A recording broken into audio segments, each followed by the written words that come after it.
Welcome back to another episode of the Consistency Corner. Today, you're getting a little version of sassy me because I got some things to say about what we're going to talk about. And I'm going to start out by saying, you know, the new Taylor Swift lyric that is, "Did you girl boss too close to the sun?" Yeah, that one. That one is causing quite the chatter on the internet.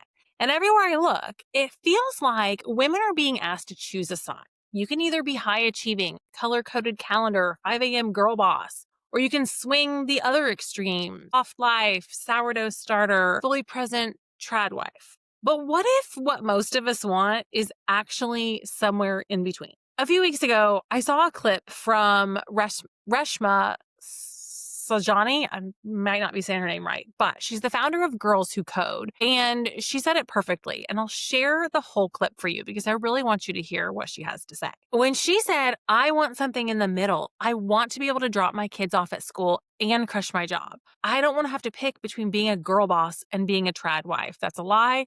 That's a con. And I'm not buying into that. I was like, yes, that's it. Because that is not just her story. That is our story. It's my story. It's your story. And I know because I'm having these conversations inside of our communities that my network is feeling this same thing, that we want both. We want to be present moms. We want to be good moms, but we also want to be successful in our business. And we're high achievers. So we want both. And I remember sitting back in my old corporate job, I was regularly getting up at 5 a.m. to squeeze in a workout. I was rushing to get to drop off and in the office by 8 o'clock. I had back-to-back meetings. My phone is buzzing with updates from the school. I'm sometimes saying, "Can you please come to the school?"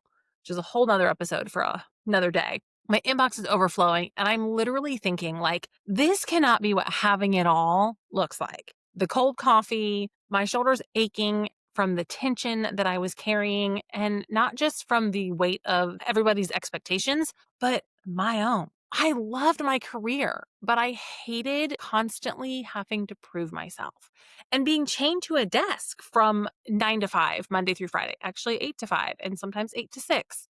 And I really hated that I just didn't have the mental capacity to keep up with being a great mom and a great corporate employee. So when I resigned in 2022, I knew that there had to be a better way. I knew that the reason I had never been able to find that perfect job with the work-life balance I was craving is because I was actually meant to create it. So fast forward a few years and I'm running the Consistency Corner, dropping off my son at school, scheduling client calls around baseball practice and field trips, but still catching myself asking, am I doing enough? The conditioning there is real. I remember having a conversation with my mentor saying, "I just feel like I'm mediocre at everything. And I hate that. I want to be good. I want to be great." But that's the thing. As high achievers, we're conditioned to try to be great all the time. But it's also our reality is that we actually don't want less. We do want all those things. We just want life to fit. And here's the thing. I also have to acknowledge in this conversation my own privilege because I am acutely aware in this current environment that as a white woman, I am privileged that I come from a background of stability and safety.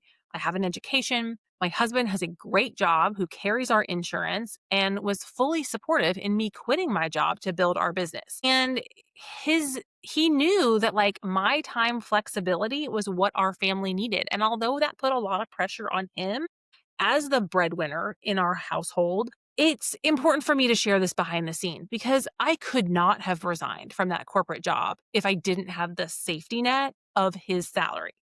Side note, whole other podcast we could have, and the money mindset around attaching my self-worth to what I'm able to pay myself and it being less than what he brings home, and all the mindset work having to happen there. But I just wanted to share that context because I know when we talk about moms and career women and women building businesses, the background and the context is not the same for everybody. So I wanted to paint the picture of what that context is for me.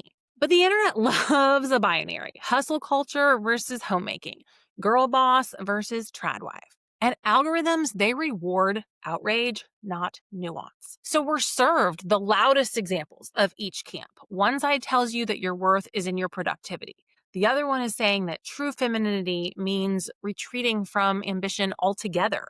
But somewhere between those posts and that type of content, we lose the women who are building businesses and packing lunches, who want to feel successful and sane. It's like we're trying to run a marathon in high heels and make it to pick up by 3 o'clock, and nobody in society is cheering for either one of those because we're only looking at the extremes. So we feel a little bit lost being in the middle. But deep down, you know that those extremes don't last. The pendulum is going to swing one way or the other. Ambition without rest leads to burnout. Softness without purpose withers, and you start to lose yourself. According to a 2023 McKinsey report and McKinsey and Lean In report, women in the workplace, 43% of women leaders say that they're burned out compared to 31% of men. And yet 1 in 3 still say that they want that next promotion. And if you're a business owner, it might be that next level of success. It's not laziness. We have ambition, but we are longing for balance. We're longing for someone else to take on some of the mental load, whether that's the mental load of your business, the mental load of motherhood, or the mental load of just being a human on the internet in this world.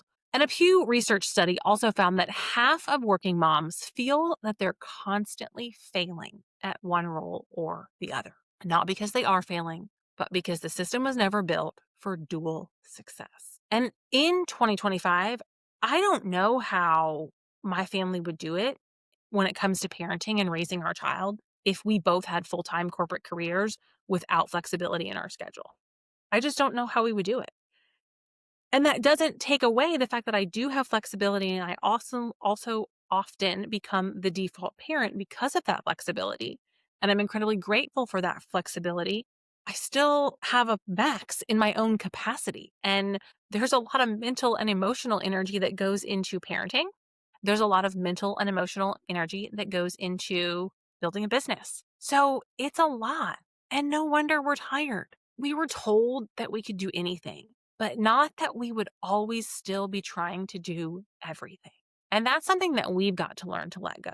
Part of this is cultural. We've glorified the lean in energy for a decade or more.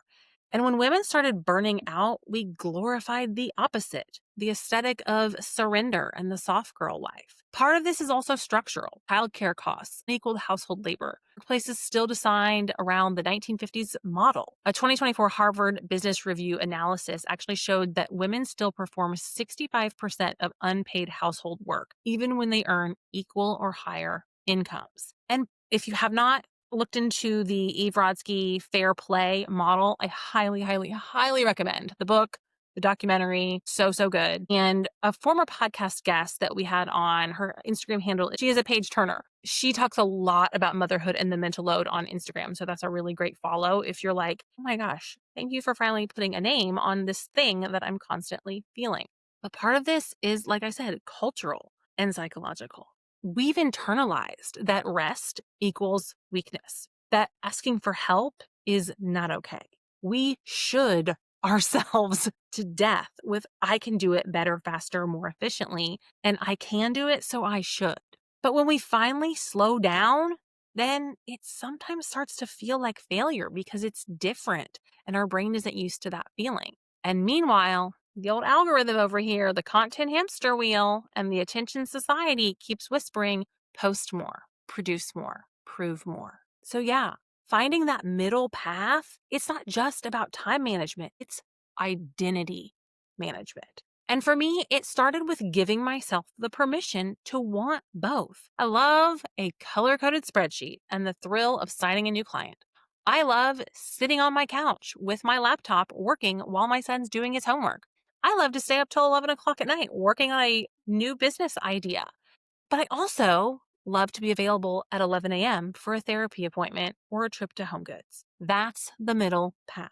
Ambition with boundaries. Building something meaningful without building a prison out of our own expectations. And it's not one size fits all. For some women, it's scaling back to working during school hours only. For others, it's hiring help so their genius can shine where it matters most. For some, it's about having access to capital when starting or scaling a business, which as female entrepreneurs is a whole nother conversation that we need to be having more often. But the common thread there is choice. At the Consistency Corner, We talk a lot about our 5C framework, which is clarity, calendar, content, consistency, and conversion.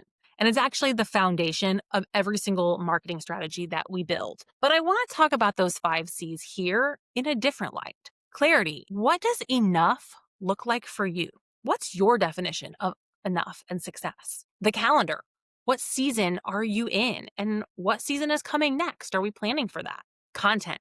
What's the story that you're telling yourself about success? What content are you consuming that's shaping the way you feel about your own business and your own success? Consistency. What rhythms make your life and this season of life sustainable? And conversion. What are you really trying to create? Is it money? Is it margin? Is it meaning? Is it all three?